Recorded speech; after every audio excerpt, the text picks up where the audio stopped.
என்ன Vijayakumar sir call பண்றாரு. Hello sir.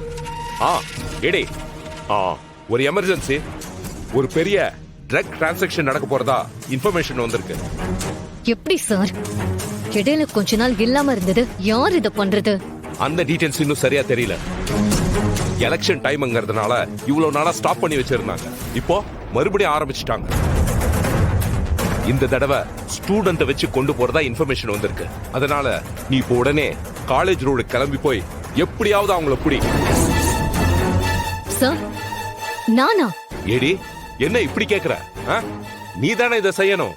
Sir, இன்னைக்கு எங்க வீட்ல ஒரு முக்கியமான பூஜை இருக்கு, அதுல நான் கலந்துக்கணும். ஏடி, நீ போலீஸ், அத மனசுல வச்சுக்கிட்டு பேசு. இந்த வேலை தான் ஃபர்ஸ்ட், மத்ததெல்லாம் நெக்ஸ்ட். அத நீ மறந்துடாத. இங்க பாரு ஏடி, இது ஸ்டூடெண்ட் சம்பந்தப்பட்ட விஷயம். அதனால கண்டிப்பா நீ தான் போய் ஆகணும். வேற யாரையும் அனுப்ப முடியாது. உடனே கிளம்பி போய் ஏடி. ஓகே? Yes sir. ஓகே.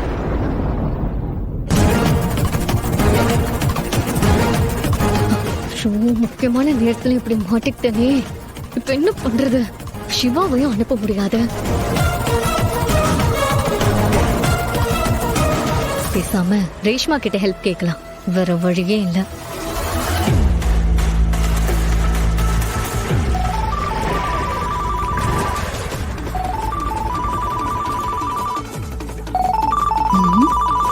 என்ன அயலி கால் பண்றா? என்னவா இருக்கும்? ஹலோ ரேஷ்மா, ஒரு எமர்ஜென்சி, எனக்கு ஒரு ஹெல்ப் பண்ணணும். என்னன்னு சொல்லு. லேடிஸ் காலேஜ் பஸ்ல ட்ரக்ஸ் கொண்டு போறதா இன்ஃபர்மேஷன் வந்திருக்கு. நான் தான் போயாகணும். பட் வீட்ல இன்னைக்கு ஒரு முக்கியமான பூஜை பண்றாங்க. அதனால விட்டுட்டு போறது ரொம்ப கஷ்டம். அதனால நீ போய் கொஞ்சம் என்னன்னு பாக்குறியா?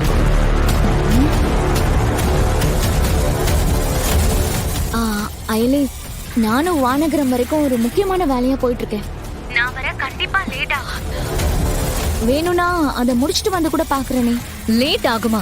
எவ்வளவு நேரம் ஆகும்? ஈவினிங் ஆயிடும். ஈவினிங்கா? அதுக்குள்ள எல்லாமே முடிஞ்சிரும். அயலி, அப்பா தான் இந்த ஒர்க்காக என்ன போ சொன்னாரு. நீ வேணா அவர்கிட்ட பேசி பாரு. சரி, நீ உன் ஒர்க்க பாத்துக்கோ, நான் சமாளிச்சுக்கிறேன்.